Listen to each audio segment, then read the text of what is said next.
Rick Kelly's place in Orchid Land. Rick Kelly's place in Orchid Land. It's Past president of Hilo Orchid Society.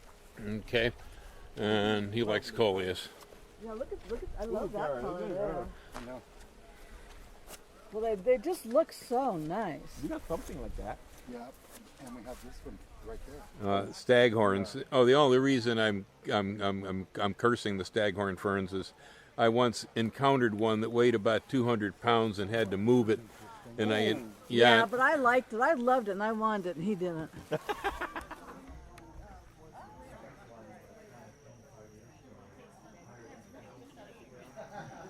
Nice palm.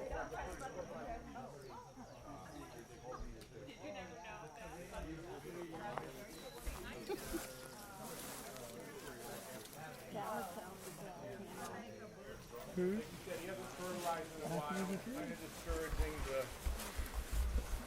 trees dying, but you can see this chromatophilum. That's just a weed here. See the spikes are out of it. And here we're talking about the vandas. Some of the vandas, they haven't been fertilized in a while. They've dropped the leaves lower. There's other places we can see the vandas. Some of the vandas have lots of leaves, even though they haven't been fertilized in a long time. And this moss on the trees, this wasn't here when he came here. The thing about fertilizing a lot, and I've noticed at the zoo, when I spray the orchids, the moss, once this starts, it keeps going. And this here is rabbit's foot fern. If this stuff gets in your orchids, it's done, because the roots are very fine, chokes out everything else. Kill them Try to all. keep this out of your orchids, but also, if you put up an orchid and it doesn't do so well, it doesn't look really good, maybe leave it, because then you'll know, well, if that orchid isn't that happy here, that means that something else belongs there. So you know, if you rip that out, you might not realize it, which is the vandaceous type orchid. You don't see many here. When you see them in the wild, they're usually bending, Yes. and then the stalk comes out of them. When you buy it in a pot and you put it outside just like that here, you get crown rot all the time. Rather than a feathery flower, they'll do better where it's wet. The last one, whether it's a cattleya or a vanda or anything. So over the years, it's colonized up here. Here's an example of a vanda that we did pretty good without fertilizing them most of the leaves. Selling off to better growers than me. It's really overgrown shallow. Cut 'em.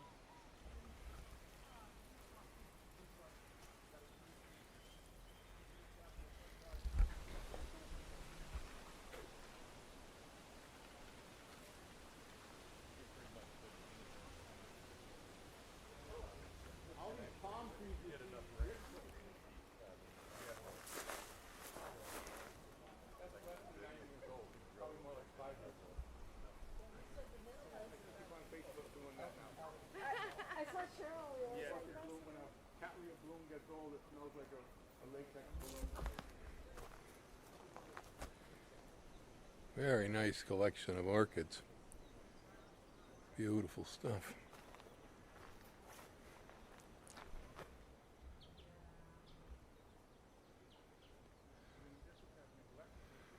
Gorgeous cattleya.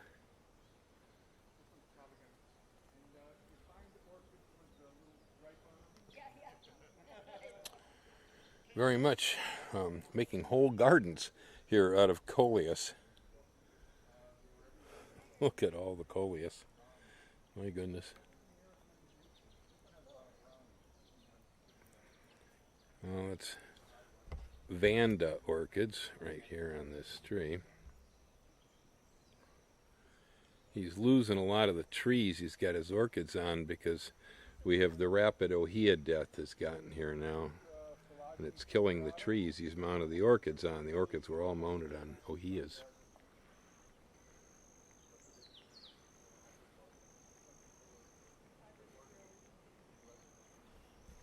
Fishtail palm.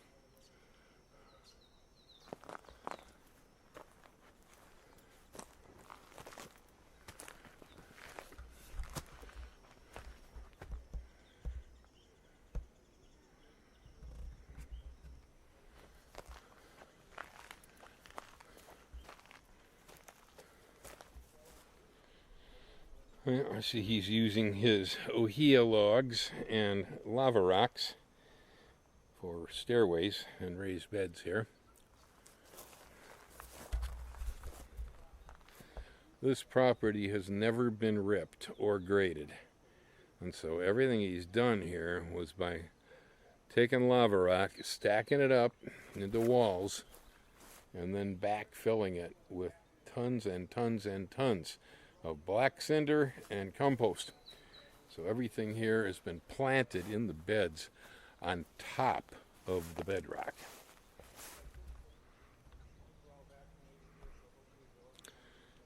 Well, the orchids, of course, they don't need soil.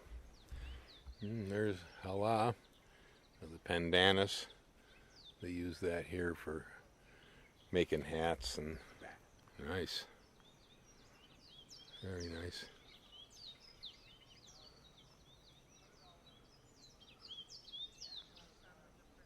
I guess that's some form of a cattleya.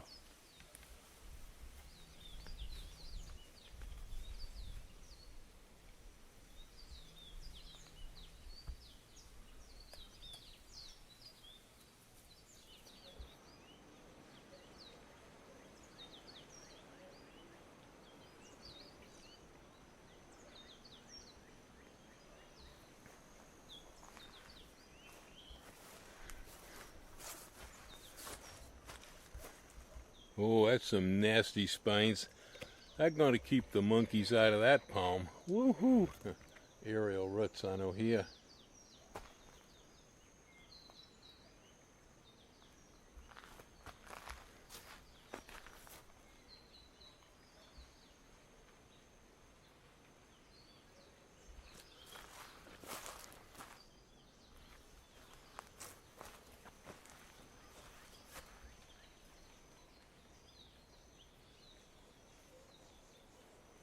And begonias.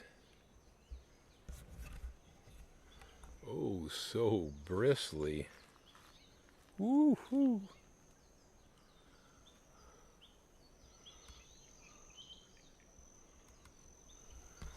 Wow. Amherstia. This is one of the most exotic tree flowers. Pretty neat, huh?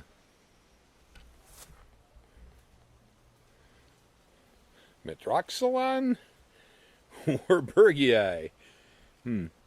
Interesting spines on this bubby.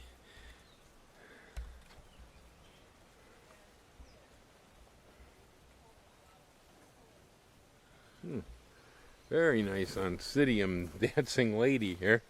Quite a display. Ooh, that's a real somber color. Wow. Well, this appears to be a fishtail palm. At least that's what I'd call it. Caryopsis. But look at the flower bud. My God. Oh my God.